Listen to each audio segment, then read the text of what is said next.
me a Parsha story.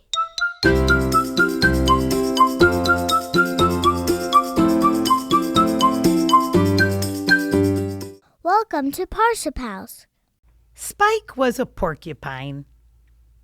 He had lots of friends. Danny the dog, Yonina the bird, Pippi the penguin, Boesh the skunk, who was also a barber. He was good at giving haircuts, Boesh.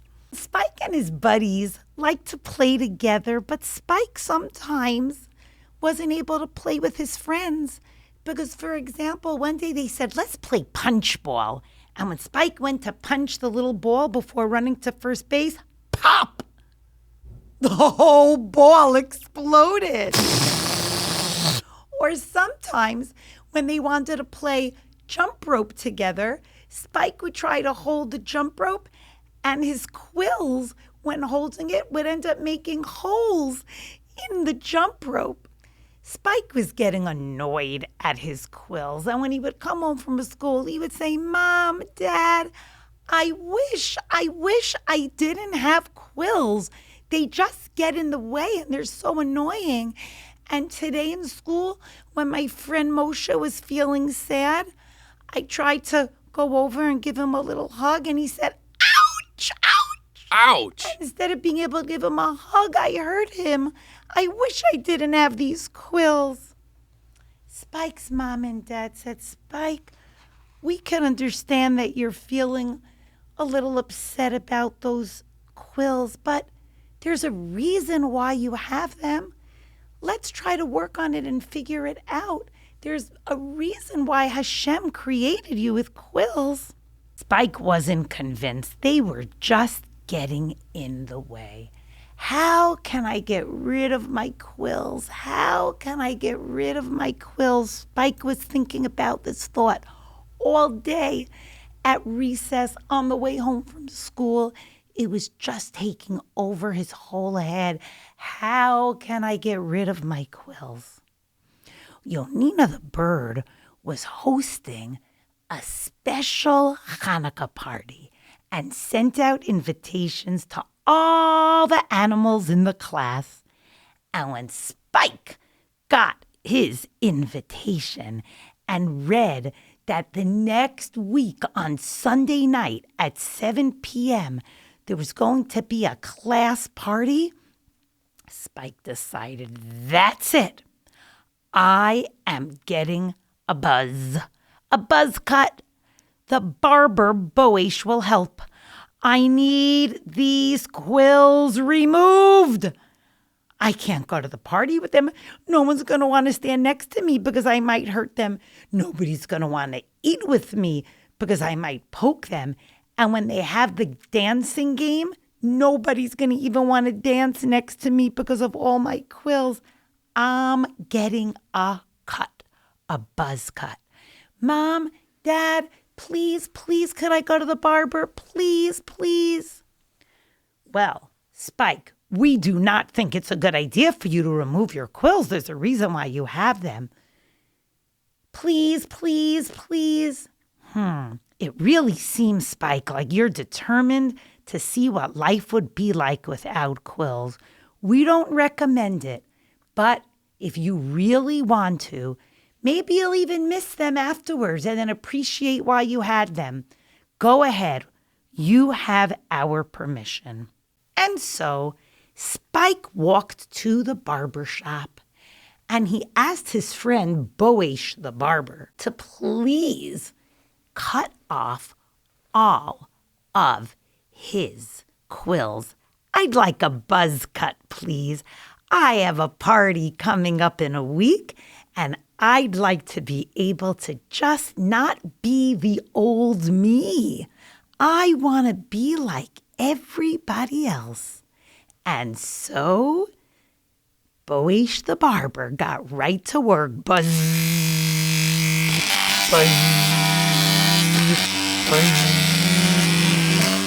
very smooth, Spike said. I haven't ever felt this smooth in my entire life.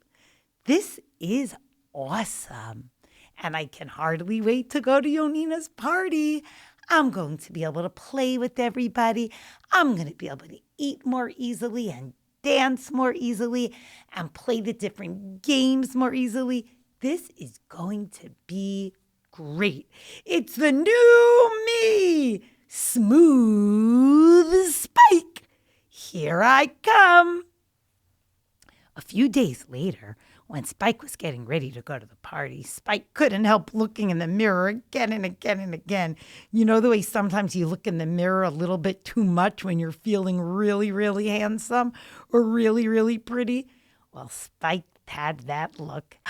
I'm feeling so good, looking like everybody else.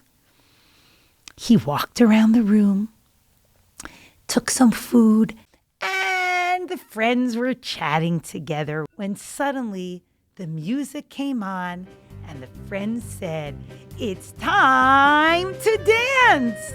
Pippi the penguin was dancing, jumping up and down. Danny the dog, Yonina the bird was flying around. And suddenly, a new animal entered the party. It was Foxy the fox, who was very sly and didn't usually hang out with this group. Foxy walks right over to Spike and says, "Hey, Spike, you're looking very smooth tonight. Would you like to dance?" And Spike said, "That would be lovely."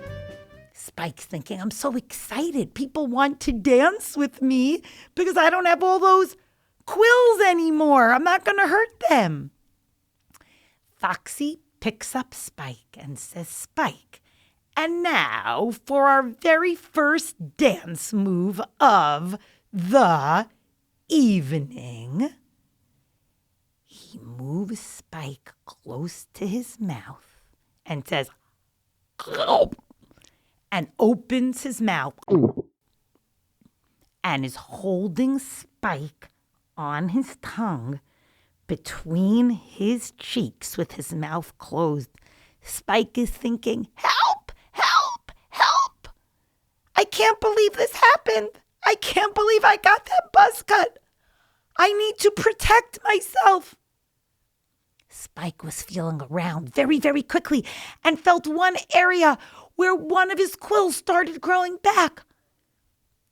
Spike rolled to the right and heard Foxy say, "Ouch, that hurt." And he rolls to the left, rolls up, rolls down, and is trying to make Foxy as uncomfortable as possible until finally Foxy opens up his mouth, boing, and out comes Spike. Oh, Spike was so sweaty. Spike was really so hot and stressed. He looked at Fox in the eye and said, "Don't try that trick on me ever again. I have my quills to protect me." Spike stayed for the rest of the party and enjoyed playing and dancing and singing and eating with his other friends. When he came home that night, he said to his parents, "Mom and Dad, tonight I learned a really important lesson. We have to be so proud and grateful for who we are and what we are, and not forget who we are and try to be like anybody else."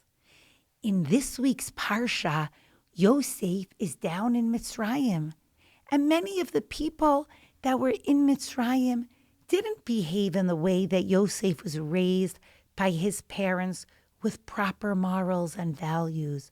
But Yosef always imagined his parents in front of him. How would they tell me to behave? And he didn't forget himself and didn't act in any way that he shouldn't act when he was in Mitzrayim. On Hanukkah, the Syrian Greeks who were trying to tell us to not act like Jews, to not learn Torah, to not have a Brit Milah, to not keep Shabbat or Rosh Chodesh, they wanted us to start acting like everybody else, not to be proud of our identity. And the story of Hanukkah reminds us, and Yosef HaTzadik in Mitzrayim remind us, be proud of who you are. Hold on strong to your identity. Don't try to get rid of those quills. Be proud of them. And that is a lesson that we can learn from this week's Parsha and from Hanukkah and bring into our lives. And may our efforts to do so serve as a zechut for our beloved Chayalim and brothers and sisters in Israel. Shabbat Shalom.